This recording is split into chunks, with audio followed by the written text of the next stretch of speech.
कोई स्ट्रेस नहीं भाई, चुपचाप पढ़ाई करो, चुपचाप पढ़ाई करो, कुछ सोचो ही मत ना यार। ये सारी चीजें जो तुम्हारे कंट्रोल में नहीं है, अब तुम ये सोचो ना यार, तुम उतनी वो कैसे समझाऊं यार, तुम लोग इतने छोटे बच्चे हो ना, तुम लोग नहीं समझ पाते हो लाइफ को अभी। भाई देखो, लाइफ में ना कई बार ऐसी सिचुएशन आती है जहां पर आपका कोई कंट्रोल नहीं होता है। कल आपकी तबीयत खराब हो जाए, आपके किसी परिवार में किसी की व्यक्ति की तबीयत खराब हो जाए, वो तुम्हारे कंट्रोल में नहीं है। भगवान ने वो सिचुएशन तुम्हारी लाइफ में डाल दिया है टू सफर, समझो वो चीज।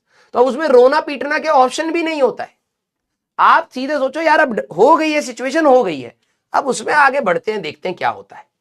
इसमें रोया पीटा मत करो, तुम लोग अपना एटीट्यूड चेंज कर लो लाइफ में।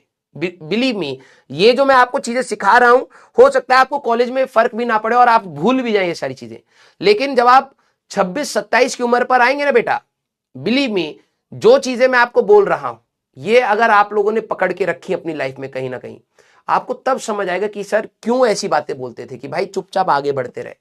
कोई नाम प्लानिंग नाम की कोई चीज नहीं होती। गॉड का जो प्लान है उससे बेटर तुम बना ही नहीं सकते। ठीक है, तुम्हारे हाथ में कुछ नहीं है। ये धीरे धीरे लाइफ में आने के जैसे जैसे तुम आगे बढ़ते हो ना, तब तुम्हें अपने आप चीजें समझ आती है, भाई हमारे हाथ में कुछ था ही नहीं यार।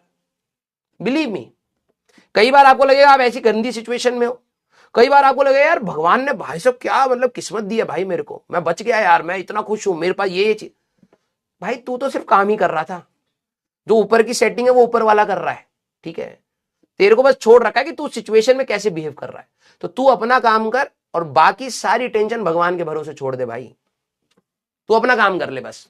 ठीक है, अगर तूने अपना काम नहीं करा और तू सोचे कि भगवान तेरे को बेस्ट दे देगा, ऐसा नहीं होगा। ये मेरा तो प्योर मानना है कि आप अपने इंटरेस्ट के मतलब अपने हिसाब से जितना कर सकते हो आप उतना करिए।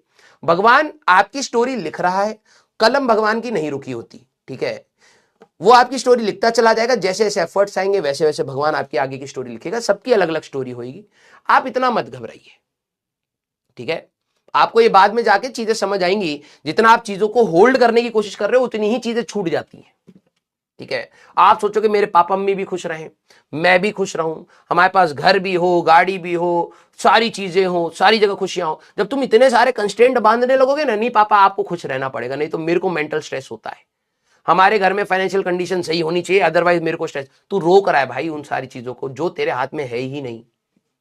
ठीक है, तेरे घर में फाइनेंशियल सिचुएशन खराब हो रही है, ठीक है, तेरे हाथ में क्या है, पढ़ने का, तू पढ़, जब तेरी कैपेसिटी होगी सुधारने का सुधार लियो।